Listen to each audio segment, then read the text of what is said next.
guys ever seen that, I'm going to close out of this so I don't stare in my face. Have you ever seen that scene in Dragon Ball Z where, like, it's in the very first season, Raditz takes off his vest. He's like, it's a weighted vest, that's what I train in. And then Goku's like, oh, no way, me too. Yeah, he takes it off. I've heard a lot of counter studies to that, such as stuff like, you know, it's bad for your joints, it's bad for your movement. But I just get so hyped up when I think, like, yeah, ×2 gravity, stuff like that, man. But anyways, introduction. I Don't Know podcast, number 4. It's been a while. I won't lie to you. I have been slacking. And also, my laptop really sucks. I just ordered a new one today, so the next time you see me, I will have ordered a new one. And the reason I haven't been editing anything is because my computer can't even run editing software. Most of the videos I post on Instagram, things like that, I edit them from my phone. Which, you know, it can be helpful, but for the things I want to do, I need to get my camera back, and then I need to be able to edit. But that's it. Let's get into it. So, I was just listening to the No Jumper podcast with Tech9. Just came out today. Now, I'm a huge fan of No Jumper, and he just had on Hobson, so, and now he has on Tech. So he's getting out there with his choices. You know, normally he has on like the Little Zans and those people in the up and coming lane. But it's nice to see Tech9, a veteran. You know, I think having like guests on is a really good idea because, as you can tell, I look away a lot because I'm having a conversation with you without a response. So I look directly at the camera. Versus if we had a guest podcast, I would be talking. I'd be able to carry my cadence in a way that is a lot better. As of right now, I'm monotonous. I stutter a lot. But if I was in a conversation, I would be able to hold myself over a lot better because I'm not used to just speaking aloud for 20, 30 minutes. I'm used to having 1, 2, 3 hour conversations. So that's a little bit different. But I've been considering on like bringing on guests so that way I can transition through topics better, because right now you can tell my transitions are incredibly forced and I can't really go on tangents that well. So there's that. Of course, the number one thing to talk about is Logan Paul, the man himself, the myth, the legend, the maverick,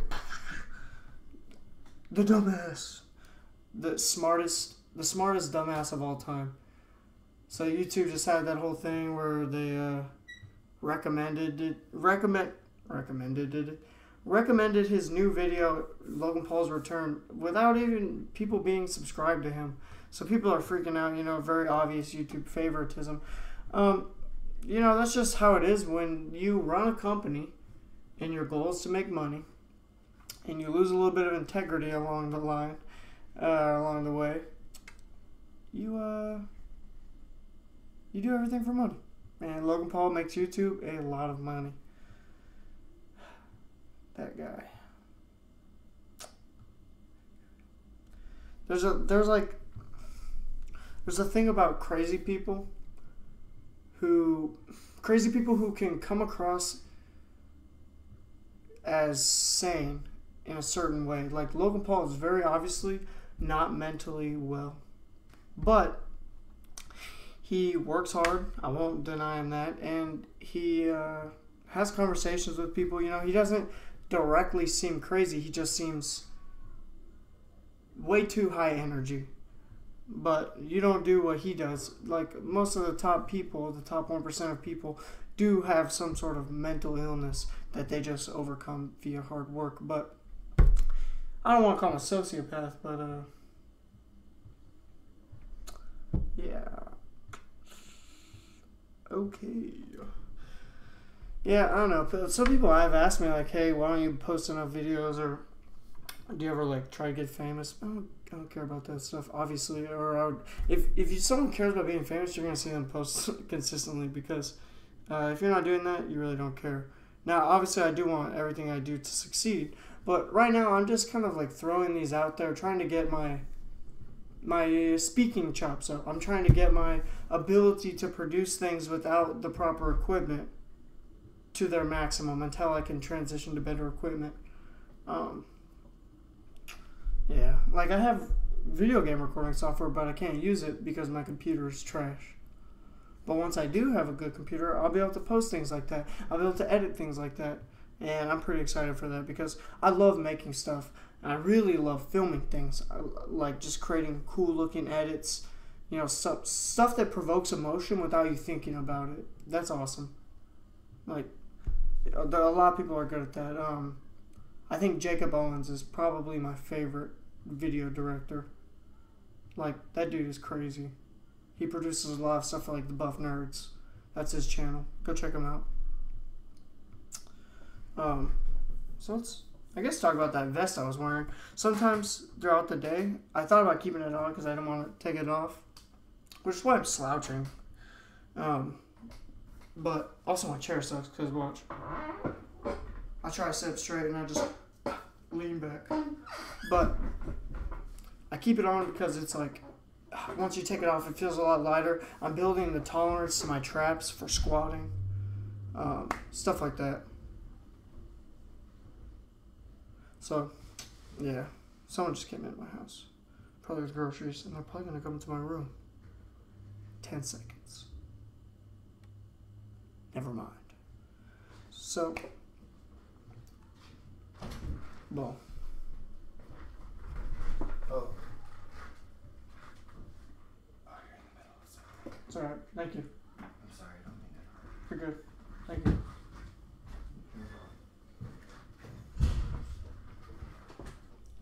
Little does he know I'm not going to edit that out. Little does she know I'm not editing that out either. So, my brother just brought me some water.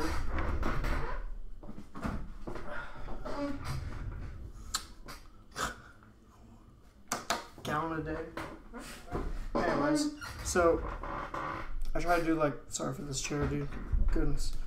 I try to do a lot of weight training, but more or less, I think what a lot of people don't realize is how much diet really does play into it. Like, you can go to the gym every day and eat like trash and see not the results you're looking for. For me, I try to gain weight. I just hit a consistent 150, which is awesome. I've never weighed that much before consistently. So in the past, like, it took me 3 months and I gained 25 pounds. That's actually 30. That's pretty good. Okay, back on track.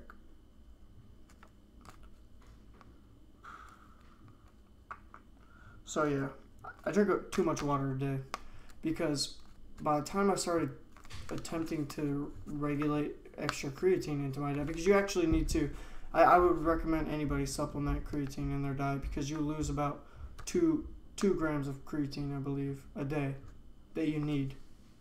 So you should be supplementing at least 2, and if you're trying to gain weight and mass, more than that. I'm about to stop my diet or stop my water intake to about half a gallon a day, which is 64 fluid ounces, which I believe is the recommended. But right now I drink 128 to 150 a day. So when you start taking creatine, you have to increase your water intake. Well, I'm drinking so much water now that I'm peeing out all my creatine and all my other nutrients. I'm overloading on water. So I'm going to cut it down all the way to half a gallon. Start taking creatine, and then, so I'm going to cut down to half a gallon for a week. Every day, half a gallon of water. Which is going to suck. I'm going to cramp up a lot, but I'll get used to it because right now my body's absorbing too much water. I'm going to go all the way back up to 1 gallon at the same time I started taking creatine. So that way it actually works. Maybe I'll even work my way up, 3/4, then a gallon. But, yeah. And then, so like I was talking about diets. There's like the skinny fat diet, skinny diet, fat diet. I am right now on a fat diet in the sense of I'm trying to hit, 4K calories a day. I'm trying to hit all my macros, trying to eat like 180 grams of protein. I'm trying to hit all my fat and everything. Fat is a little bit difficult because, as some of you know, I'm vegan. So a lot of my foods don't really contain that much fat. So as crazy as this sounds, I consume like 10 tablespoons of peanut butter on a daily basis. Like, just eat it. Because I kind of stopped eating bread because I realized when I ate bread for dinner, I would wake up and my face would be swollen. I think it's just the wheat we have in America is very, it's different. Like if you go to Italy, a lot of them have like the way we grow heirloom tomatoes, they grow wheat. I first heard about that on Joe Rogan, and then I started tracking my diet, like what I would eat for dinner, and then how I'd feel when I woke up. And I noticed that was the one consistent, was a lot of sugars, refined sugars, and gluten makes my face swollen, you know, and you can kind of see the bottom of your eyes, and it sucks. Yeah.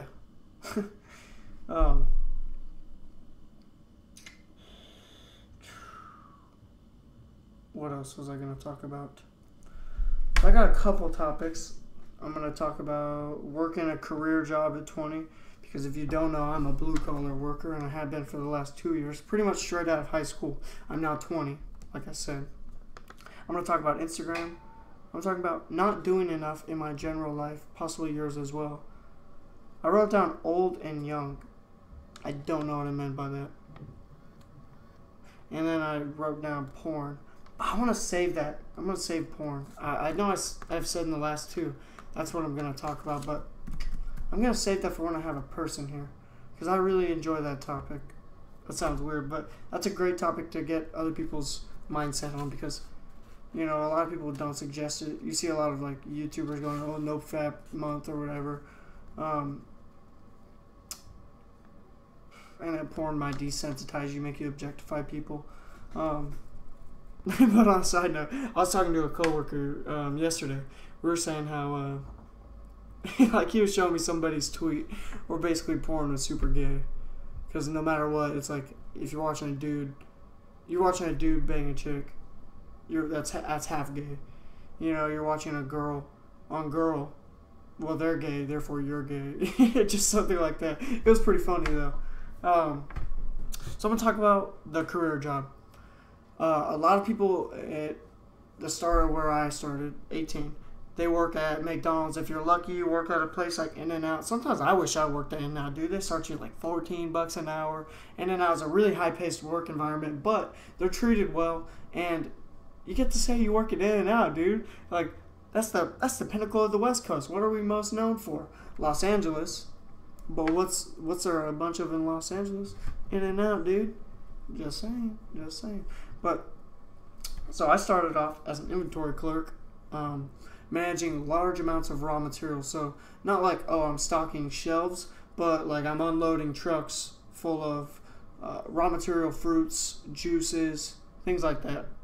I work at a food manufacturing facility where we make a lot of like syrups, fruit juices, things like that.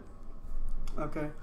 I moved my way up into basically directly feeding these raw materials into production.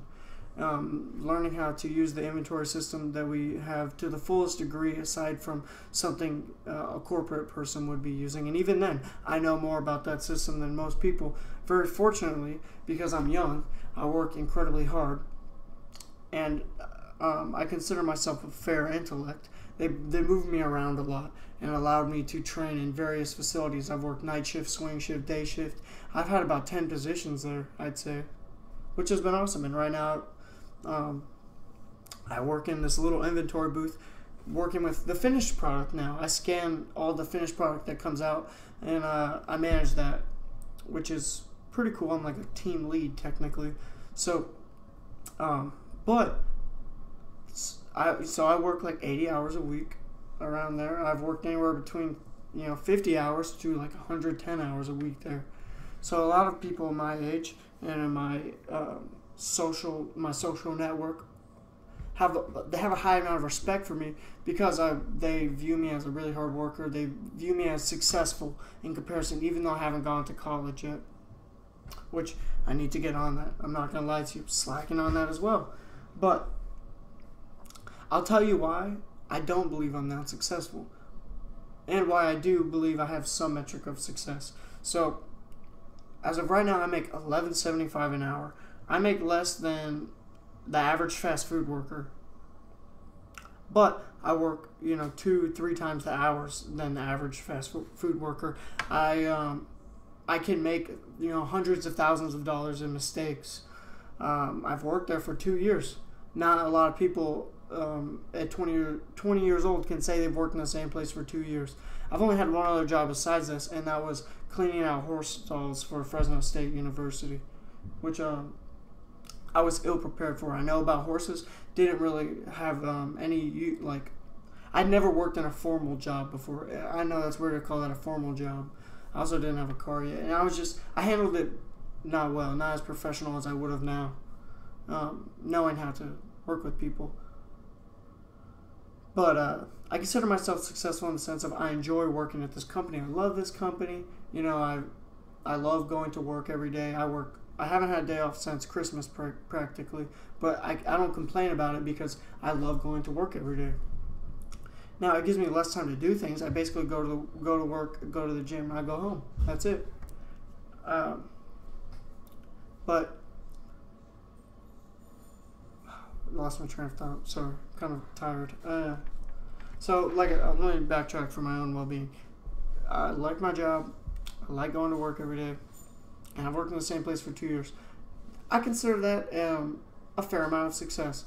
I've gained a large network there. That's my biggest thing. I get put up for different positions, and I get to move around a lot.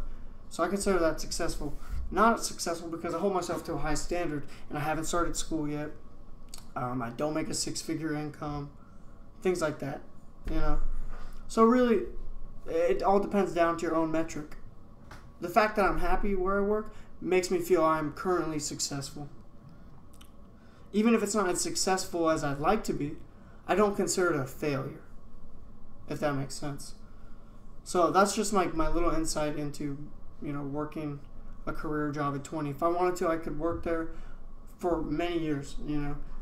Obviously, as long as I don't get fired. But I could move up. I make sure that I switch departments and things like that so that I can continue moving up and I don't get, put right underneath that glass ceiling. I could work there for a long time, which is interesting. But I also believe it makes you complacent, because knowing that you could work somewhere for as long as they don't fire you for a long time will make you pay attention less to what you could be doing elsewhere. You're comfortable, you know. When you start your own company or something of that caliber, you're forced to get yourself up every day, create your own tasks, and move forward. You know, you don't get up, you don't get paid, in the sense of, but you have to pay yourself. When you work somewhere, you do not have to carve your own path. You go down the lane intended, like a train, basically. You are given tasks. You are given a manager and things like that to keep you in line. While when you have to manage yourself, you could slack off all day. Now, you won't get paid, but no one's going to yell at you. So, yeah, I think it makes you lazy in that sense. I know you're saying, like, oh, hard work, but I believe there's a certain point of hard work for someone else that is lazy. Because you could work 100 hours a week and work smarter for yourself and have a lot larger ROI in the long term. Now, you might not have a 401k, but you could, have established your own company, one that you could sell. You could have written a book, something like that. While when you work a job, often you're too tired. Now, I believe you should learn how to have a happy medium. I'm going to soon request a little bit less hours so that I may attend school. Like give me an extra weekend off or something. A little bit something. Also take online classes. We'll see. So I'll get to take you guys with me on that little journey. But I think there are benefits to working a career job at this age and a lot of downfalls. Like I just listed the downfalls. And I think the benefits have been that they have matured me in the way that I handle myself in relations with people a lot older and more successful. I've met more millionaires in the last 2 years than I have in my entire lifetime combined. I've learned more about how businesses are ran, how things are structured, than I ever would have otherwise. I learned how to manage people because I'm like a team leader. I learned how to, converse with people in the workplace that are under you in a way that is not rude, because I'm younger than everybody there, and the people under me are older than me. But I learned how to treat them with the utmost respect, but also try to motivate them to do better, and understand that I kind of have, I have a say in what happens, and then my boss makes sure that I understand that as well, because he's training me to move up to his job, and etc. It's a great work environment in that sense. You either outwork somebody, or they help you get up there with them because of the way you treat them. I met everybody in my first week. I went upstairs in the corporate office with my boss, and I made sure on the way to his office, I shook everybody's hand. I introduced them. I told them where I was working. And if I had the time, I told them my goals. I want to be the hardest worker. I want to be the smartest worker. I want to learn everything I possibly can. I told them if they have work they want to outsource, and as long as it's okay with my supervisor, to please pass it on to me, because I'm glad to do any job there. If I was told to sweep the floors, as long as it was somewhere different and I got to listen to new key things I didn't know before, you better bet I'm picking up the broom and I'm sweeping floors. So that's the pros.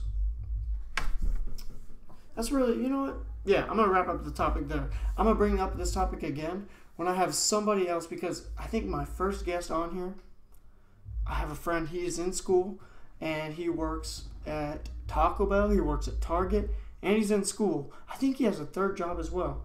So he has 3 different random jobs, and he goes to school. I think he'd be the perfect person to have this conversation with. He'll give you his pros and cons, and I'll converse with him mine as well, and we'll dissect it a little bit. Perhaps we'll gain a lot of insight for each other, and you'll get to see it. So, yeah, that's what I'm going to do.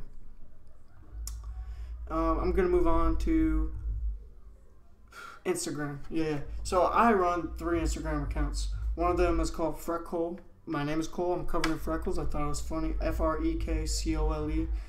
That's my aesthetic photo account. I talk about finance. I talk about things like that on there, but I make it aesthetically pleasing. I have a spam trash account called Freckcole, Coal, because I just wanted it to be similar. And then I have the fitness health Instagram called Freckswole, because I think I'm so clever. I'm so funny. Instagram is where I really enjoy watching the way people handle things, the way certain things happen. I've noticed if you post a picture at 7 o'clock Pacific Standard Time, it'll do phenomenally better, because that's when people are up just checking their phones. A lot of people haven't gone to school or gone to work yet. They're getting up and they're checking their phones.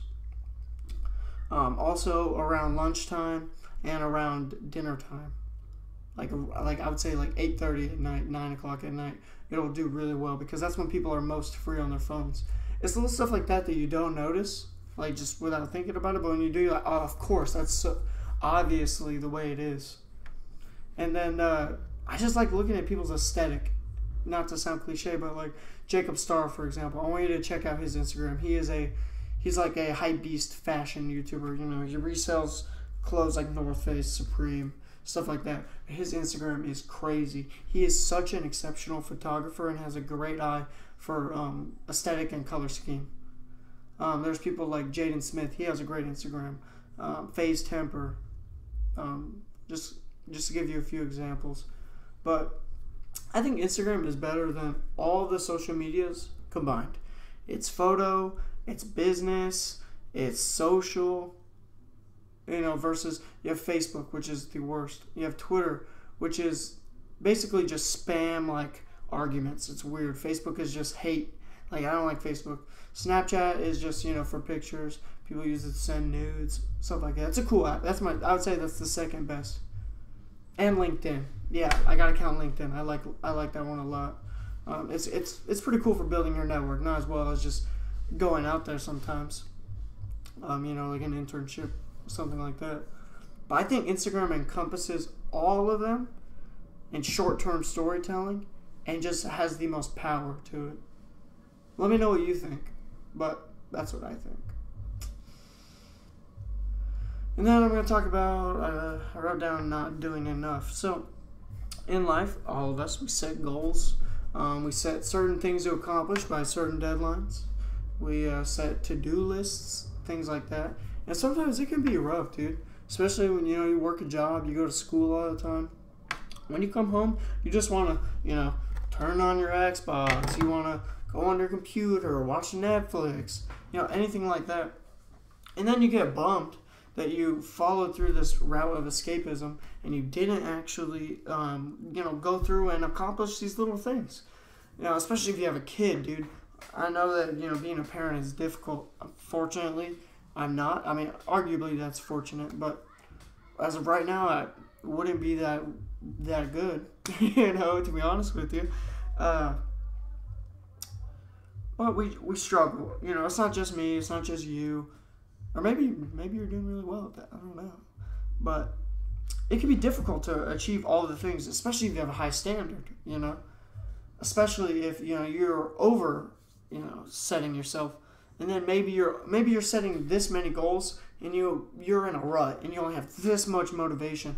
Motivation is kind of whack. I think we just need to figure out what is hindering us, push it out, and then just say, fuck motivation, dude, and just get it all done. And then you can feel sad. Maybe instead of using, Netflix or whatever as escapism, you use your goals. You use your little tasks. So break down your goals into how you're going to get there. Write down the steps. And then knock out those steps. Boom, goal marked off, etc. And you go down the list. Use that as your escapism. That's what I need to do a little bit more. I set really large goals. And I forget to set the smaller ones. I build a roof without a foundation. I put up walls with no ground. So that's where I'm at. That's why I haven't been posting as much. I haven't been, I haven't even been on social media as much. I've been posting on my fitness one because it's easier. I snap a picture of my food, me flexing and my scale when I'm weighing, stuff like that. It's easy. But like my aesthetic account, Fred Cole, I don't post that much on because it requires me to actually go out and take a set of 3 nice photos and post them. It requires me to go out with other people and get nice pictures of them. Because when I'm in this rut, I don't achieve enough. I don't think enough laterally. I don't think enough internally. I think very much in the moment escapism. And I don't get enough done in general. And I don't know about you, so let me know if that's how you are, but that kind of sucks, dude. So my challenge for you this month is get out and do 2 things you really wanted to do this year. So your 2018, and make large steps to both of them. And then come back to this video and let me know. In fact, let me know on my social media. Let me know at Fred Cole. That's where I'll most respond to you. Let me know there. I will come back to you in 1 month. So today is February 8th. I'll come back to you March 8th. And I'll talk about it then. And then you can even comment on that video. But that's my challenge for you, my goal for myself. Let's make it happen, dude. You know what I mean? Everyone says 2018 is my year. Well, last year was your year too. Let's seriously make this year your year. Let's be successful, man. Like,